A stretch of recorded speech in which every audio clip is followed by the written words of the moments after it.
Maka nasihat Hatim Al-Asam itu agar kita mencintai kebaikan, karena nanti hanya kebaikan yang akan menyertai kita di kuburan.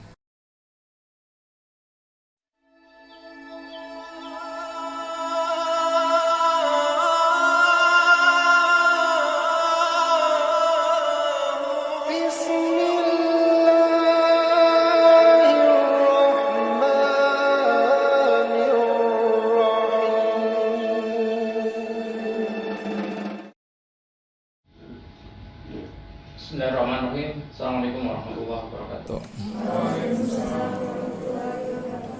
Alhamdulillahirabbil alamin, asyhadu an la ilaha illallah wa la syarikalah, asyhadu anna Muhammadan abduhu wa rasuluh. Allahumma shalli ala Muhammad wa ala alihi wa sahbihi wa man walah. Baik, pagi ini kita akan upas apa yang dinasihati oleh Hatim Al-Asam dengan ada 8 nasihat. Yang ini ada di bukunya Ibnu Qudamah Minhajul Qasidin. Hatim Al-Asam ini mengamati kehidupan manusia, lalu kemudian dia mengambil 8 nasihat yang ini penting bagi kita ya.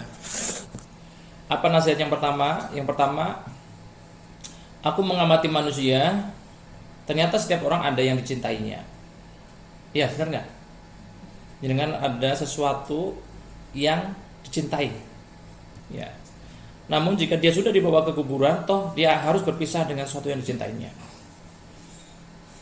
Berjibaku punya mobil, pengen punya mobil, apakah mobilnya dibawa mati?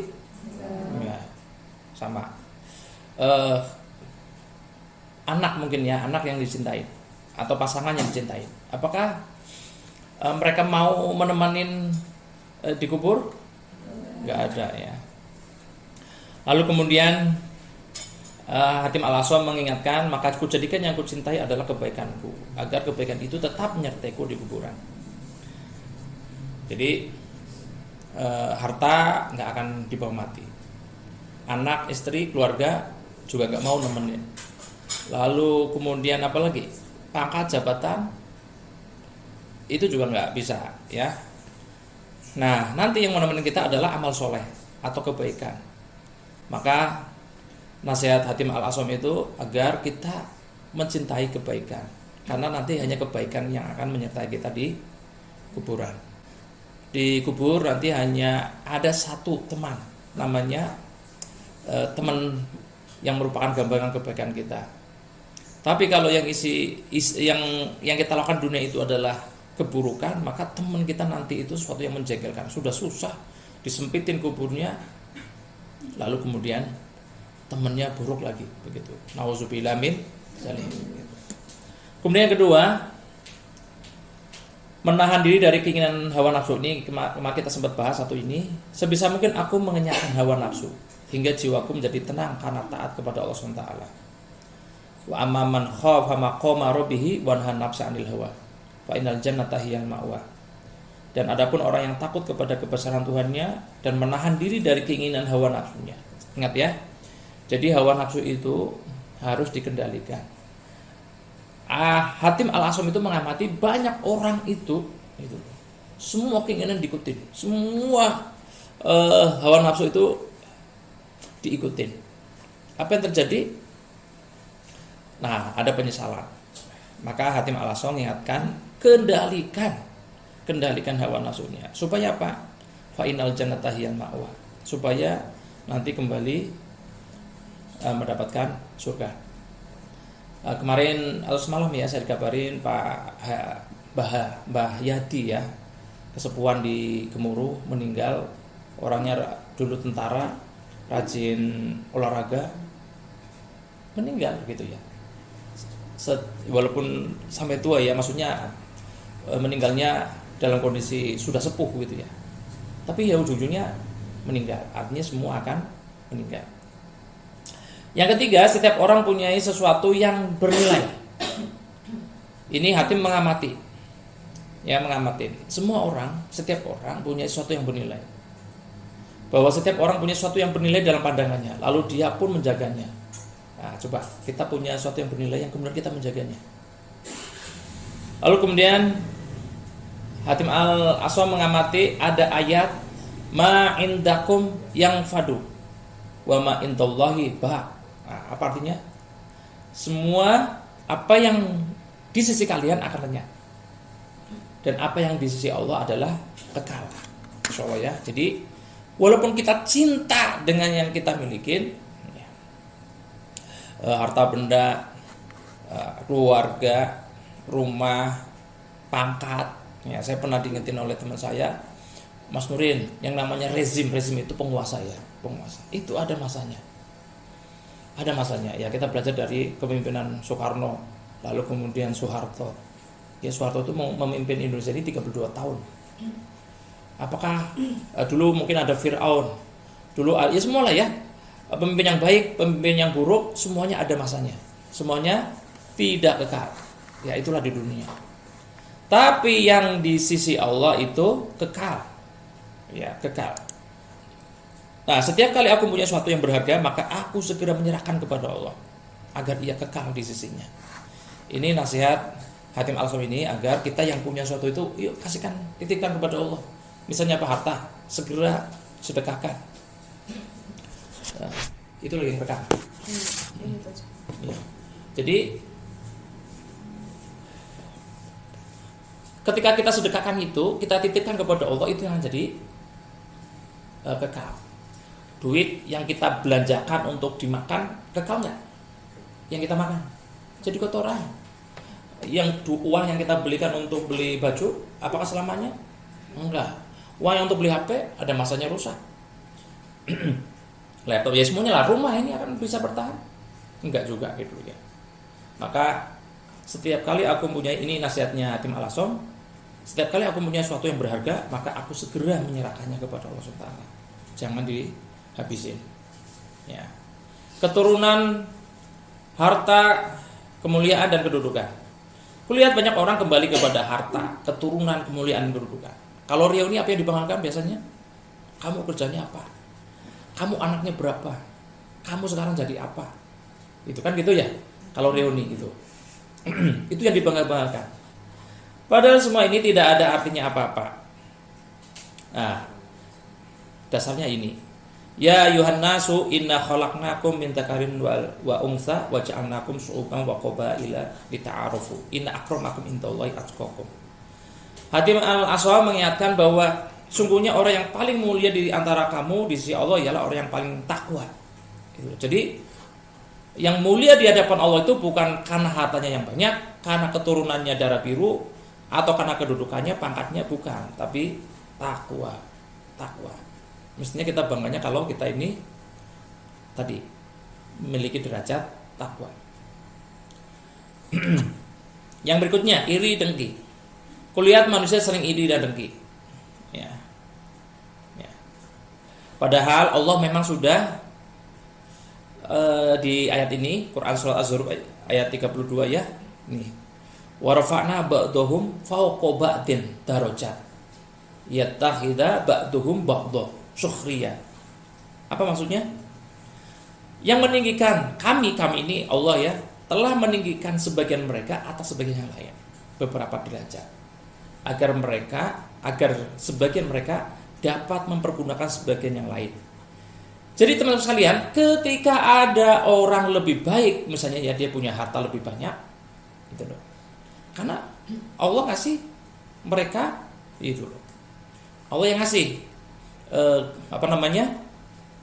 yang meninggikan atau yang melebihkan, atau dia punya ilmu. Nah, jadi kenapa harus iri dengki? Ya. Harta semua sudah, ya kemarin kita sudah sampaikan bahwa kita boleh iri dan dengki ketika ada kebaikan. Ya, kebaikan misalnya dia ilmunya manfaat, kita boleh iri. Oh, dia punya harta yang banyak tapi hartanya disedekahkan misalnya. Ya, itu kita boleh iri, gitu loh. Tapi kalau hanya sekedar iri, dia punya kulkas baru, saya belum. Ya, maka kemudian panas, ya. Saya kira begitu ya. Ini memang ini bukan perkara gampang ngomong gampang ya, tapi kembali ke ayat ini bahwa Allah telah meninggikan sebagian mereka atas sebagian lain beberapa derajat ya. Karena itu Hatim Al-Asam mengingatkan agar meninggalkan sifat iri dan dengki. Ya. Hanya karena dunia semata. Berikutnya, kulihat manusia saling bermusuhan. Padahal ayatnya inna syaitana lakum aduwwum fattahiduhu adu. Ya. Sungguhnya setan itu adalah musuh bagimu, maka anggaplah ia musuh. Jadi ini ayat Allah SWT bahwa harusnya kita itu menjadikan setan itu sebagai musuh, bukan sebagai teman. Hanya gara-gara berbeda, hanya gara-gara keinginan atau mungkin barangkali berselisih, kita menjadikan manusia yang lain sebagai musuh. Maka Hatim Al-Asam mengingatkan agar tidak bermusuhan dengan manusia dan hanya setan semata yang dijadikan musuh. Kenapa kita diminta untuk al-masrurat? Ya, al-masrurat itu supaya kita itu punya senjata. Saya pernah ngasih gambaran. Jadi kalau kita perang, setiap hari kita perang dengan setan loh ya. Lo perang dengan setan kok nggak tangan kosong atau nggak nyadar kalau lagi perang gitu. Ya, akhirnya begitu ya. Kita setiap hari kan nggak nyadar kalau lagi perang dengan setan gitu loh. Wajar kan akhirnya kita itu bersisi dengan manusia yang lain. Ya, Masya Allah ya. Jadi harusnya kita menjadikan setan sebagai musuh. Anggaplah ia sebagai musuhmu. Ya. Kemudian yang ketujuh, nah saya kira ini. Kulihat manusia berjuang habis-habisan mencari rezeki. Wa ma min dabatin fil ardi illa 'alallah rizquha wa ya'lamu mustaqarraha wa mustaudaha. Yuk kita baca yang ini supaya hari ini ada ayat yang kita baca. Wa ma min dabbah. Tahu dulu. A'udzubillahi minasyaitonirrajim. Wa ma min dabbah. Dabbatin fil ardi. Illa 'alallahi rizquha wa ya'lamu mustaqarraha wa mustaudaha kullun fi kitabim mubin. Ya, Hatim Al-Asam mengamati. Ada orang berjibaku jungkir balik siang malam mencari rezeki. Lalu kemudian padahal wa ma min dabatin fil ardi illa 'ala Allahi rizquha. Dan tidak ada satu binatang melata pun. Binatang melata itu termasuk manusia. Itu semua yang berjiwa, yang bernyawa, yang hidup di bumi melainkan Allah. Allah yang memberikan rezekinya. Masih ingat ya, rezeki level 1 makan, yang dimakan. Apa lagi? Jodoh. Satu lagi maut ya. Itu sudah ditetapkan. Enggak usah berjibaku. Enggak usah maksudnya bahasanya kita itu ambisi yang luar biasa hanya untuk urusan 3 ini gitu loh. Yang dimakan, jadi nggak boleh khawatir besok makan apa gitu loh. Dulu mungkin iya ya, dulu kita itu rebutan makanan. Ada mungkin ini yang jenengan yang usianya solihun itu nggak mungkin nikmati. Kayak usia saya, Bu Siti, Bude ya, itu ngalamin. Kalau orang tua pulang dari kondangan, ditunggu-tunggu ya. Nah itu, jadi namanya telur separuh itu dipotong-potong jadi 3 kadang. Itu telur separuh udah dipotong-potong jadi 3 itu. Kenapa? Itu menjadi makanan yang lezat itu ya. Kenapa? Ya paling kalau di rumah kalau biasa itu paling makannya hanya nasi dengan sayur gitu. Jadi dulu susah makan karena nggak ada yang dimakan. Sekarang susah makan bukannya nggak ada yang dimakan, tapi karena lidahnya berbeda. Ya anak-anak kita sekarang itu disuruh makan sayur nggak mau. Nah kembali ke tadi. Jadi Allah sudah menetapkan gitu loh rizkinya. Ya, bahkan dia mengetahui tempat berdiam binatang itu dan tempat penyimpanannya. Semua sudah tertulis dalam kitab yang nyata, Lauhil Mahfuz itu ya. Jadi teman-teman sekalian gak usah mikirin pusing 3 hal. Apa tadi? 1 yang dimakan, jodoh. Ya. Karena itu Hatim Al-Asam mengingatkan Aku kata Hatim Al-Asam menyibukkan diri dalam perkara yang memang menjadi kewajibanku dan kutinggalkan sesuatu meskipun memberikan keuntungan kepadaku. Ya, jadi belajar ya, makanya begini ya teman-teman sekalian. Ini saya sering ngingetin ya. Ini saya ngasih ya. Thomas Alva Edison. Itu dia siapa? Thomas Alva Edison? Penemu lampu. Yang kita tahu hanya menemukan bola lampu ya. Ternyata Thomas Alva Edison itu punya sekian hak paten gitu. Dia pendiri namanya perusahaan GE, General Electric gitu loh. Nah, dia punya habit begini teman-teman ya. Punya kebiasaan 20 20 20. Ini bagus ya kalau kita lakukan. 20 menit ya, 20 menit yang pertama dia menulis buku syukur. Dulu kita pernah mencoba menulis buku syukur. Lalu kemudian yang kedua dia belajar. Ya mungkin nanti mulai Januari kita akan coba terapkan ini, kuasain. Jadi setiap hari dia belajar. Lalu kemudian 20 berikutnya olahraga. Ya ini sekarang udah ada lapangan tenis yang nanti kita coba optimalkan di jadwal. Dan dia tidak pernah melakukan sehari itu sesuatu yang banyak banget. Satu yang dia selesaikan sampai selesai. Jadi kadang orang sibuk banget tapi dia nggak produktif. Kenapa? Karena dia bingung mau mana yang mau diambil dulu. Jadi sebelum dia melakukan itu dia sudah memilih mana yang harus saya selesaikan di hari itu. Ya ini saya baru ngomong teori ini ya karena kita akan belajar mengamalkan ini begitu ya. Jadi teman-teman sekalian, kalau kita konsisten dengan tadi 20 belajar 20 menit saja setiap hari, masya Allah ya, gitu. Kita akan jadi sangat produktif. Terus saja ada skill yang terus nambah. Jadi kalau kita ini nggak pernah belajar, meninggalkan belajar, ini juga meninggalkan sunnah ya. Belajar itu sebenarnya sunnah itu ya, sunnah yang dicontohkan oleh Nabi itu ya. Bahkan sampai dari kandungan sampai masuk ke liang lahat. Jadi teman-teman sekalian, fokus pada kewajiban gitu ya. Jangan berjibaku jungkir balik sesuatu yang sudah ditetapkan oleh Allah SWT. Terakhir yang ke-8, nomor 8 ya. Ini nomor 8 itu nomor favorit. Maka sukalah dengan angka 8 ya. Mengandalkan Allah SWT. Kenapa nomor 8? Karena dibolak-balik tetap 8. Ya, dibolak-balik 8. Itu katanya ini kalau bagi orang tertentu ini angka hoki katanya begitu ya. Karena PKS nomor 8 begitu ya. Kuamati mereka hanya mengandalkan perdagangan, usaha dan kesehatan badan mereka. Nah ini saya kira ini nasabah kita semuanya. Banyak orang mengandalkan perdagangan, usaha dan kesehatan badan mereka.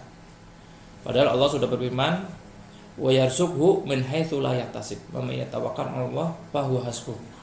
Barang siapa yang bertawakal kepada Allah, fa huwa hasbuh, Allah akan mencukupkan keperluannya. Masyaallah ya. Barang siapa yang bertawakal kepada Allah, niscaya Allah akan mencukupkan keperluannya. Jadi tugasnya kita itu ikhtiar.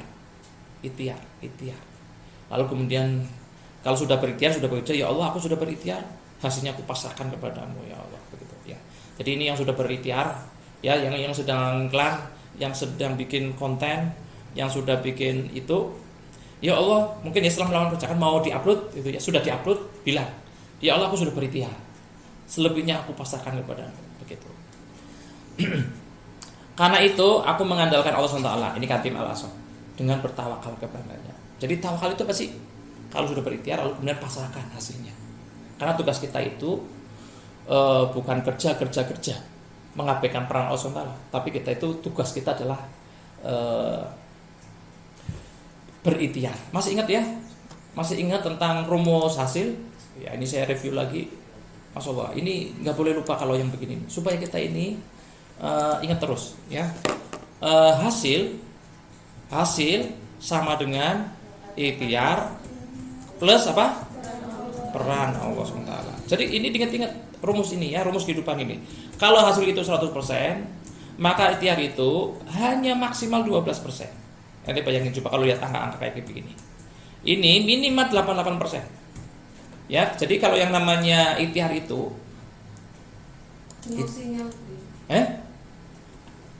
Oh, dari tadi nggak muncul? Baru hilang. Baru hilang. Oh, berarti nasibnya memang hilang ya. Tenang. Mungkin dari sini. Oh, ini sorry di sini. Ya. Nih. Teman-teman, ini rumus yang harus kita sadarin terus ya, supaya kita itu nggak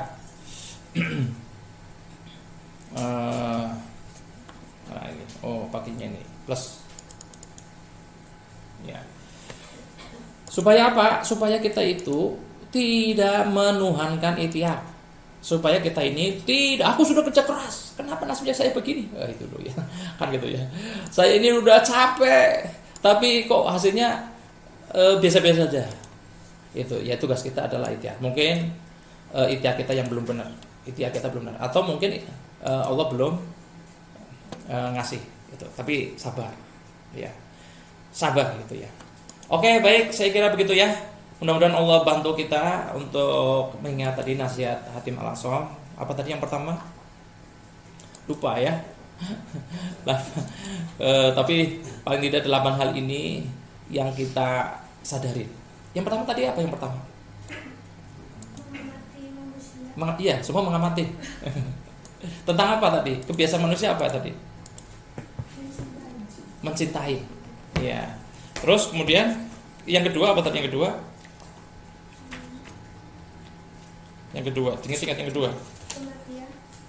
Yang kedua itu tentang mengendalikan hawa nafsu. Ya, ada banyak orang yang dia ngumbar hawa nafsu. Ini laptopnya. Yang ketiga tadi apa? Semua orang punya sesuatu yang berarti. Padahal semuanya akan lenyap. Maka lakukanlah kebaikan. Ya. Lalu kemudian yang keempat, orang itu pada membanggakan harta, keturunan, kemuliaan. Padahal insya Allah itu tidak ada nilainya kecuali takwa. Gitu loh.